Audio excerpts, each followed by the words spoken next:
L'activité principale, ça reste le sieur de long, justement pour approvisionner le bois d'habitation et les gens qui vivaient dans les villages. On aborde toutes les activités autour du bois, depuis la plantation, taille de formation, en passant par là aussi le conseil. Ensuite, bien sûr, le travail de bûcheronnage, abattage, découpe, le débuscage avec les outils adaptés, les bardages, un petit peu de transport, mais vraiment sur de courtes distances avec des petits outils. Comme tous les outils, ils sont légers, des pneus basse pression, ce qui fait qu'on intervient également en milieu protégé. Le fait également de travailler toutes ces étapes, je fais un devis qui répond à sa demande jusqu'à la valorisation finale du bois. Après des études universitaires en éco-éthologie, j'étais avec le CNRS, donc je suis passé à l'INRA de Montpellier. On était dans une période, les années 80, où on commençait vraiment d'utiliser les produits chimiques. La proposition, ça a été de continuer la recherche et l'enseignement. Les résultats de mon travail de thèse montraient que c'était dangereux pour la santé. Il était très difficile de ramener une parcelle agricole à un milieu naturel où on pouvait retrouver une production sans ces produits chimiques, parce qu'on avait complètement déstructuré les écosystèmes, et notamment celui du sol. Effectivement, le travail en lycée agricole, BTS gestion et protection de la nature avec l'alternance. J'ai commencé enseignant, puis je suis passé coordinateur. Donc là aussi, la découverte d'une multitude d'entreprises, depuis le paysagiste jusqu'à vraiment des structures de protection de l'environnement, collectivités territoriales, petites entreprises, particuliers. Et tous ces éléments-là se mettent l'un à côté de l'autre. Et puis on finit un jour par dire, il faut qu'on essaie de faire quelque chose, de créer, pourquoi pas une entreprise, en fonctionnant différemment, ne pas faire ce que font les autres. L'entreprise est installée à Tréguidet, le bois est bien présent du début à la fin, de la graine jusqu'à la planche. Ensuite, local, parce qu'on travaille vraiment en circuit court. On raisonne sur un travail dans les 20-25 km. Au-delà, on n'est plus efficace.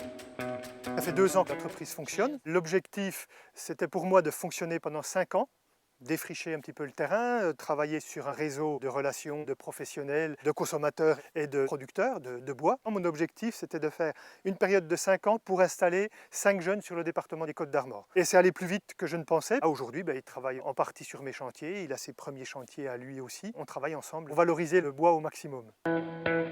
Une des particularités, ça aussi c'est vraiment un aspect intéressant, c'est que maintenant quand je m'installe quelque part avec ma scie, pour un client, on a tous les agriculteurs, les gens, ah ben venez, moi j'ai une bille et je peux vous la porter, j'ai un bout de bois là, est-ce que vous pouvez me le scier? Tous les jours sont différents, on est en permanence en train de rechercher des solutions, en train de dire comment on va pouvoir aussi optimiser ce chantier-là. On travaille beaucoup chez le petit propriétaire forestier, le particulier qui a quelques arts parfois de bois et puis qui voudrait bien pouvoir en faire quelque chose, donc ça c'est extraordinaire. Les gens méconnaissent la valeur du bois qu'ils ont chez eux. Je vois là aujourd'hui des peupliers qui partent pour faire de la cagette et du bois de trituration ou du déroulé, alors qu'avec on peut faire de la planche magnifique. Les gens ont perdu l'habitude d'utiliser le peuplier dans l'habitat. Il faut être patient, il faut se fixer des objectifs, mais ce n'est pas grave si on n'atteint pas l'objectif par une ligne droite. Il y a une chose qui est fondamentale, c'est apprendre à aimer ce qu'on fait et se passionner pour des éléments de ce qu'on fait.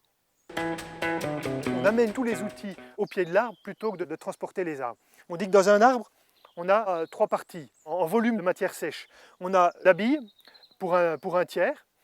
Un tiers, ça va être les charpentières. Et puis un tiers, le houppier. Et quand on ramène ça en valeur marchande aujourd'hui, eh bien la bille, c'est 80%. Ensuite, on a 15% pour le branchage. Et puis, il reste les rémanents, les petites branches, pour 5%. Ce que j'essaie de faire ensuite, c'est vraiment travailler en local. Je coupe ce chêne ici pour faire du bois de chauffage avec les branches, je ne vais pas le transporter à Guingamp.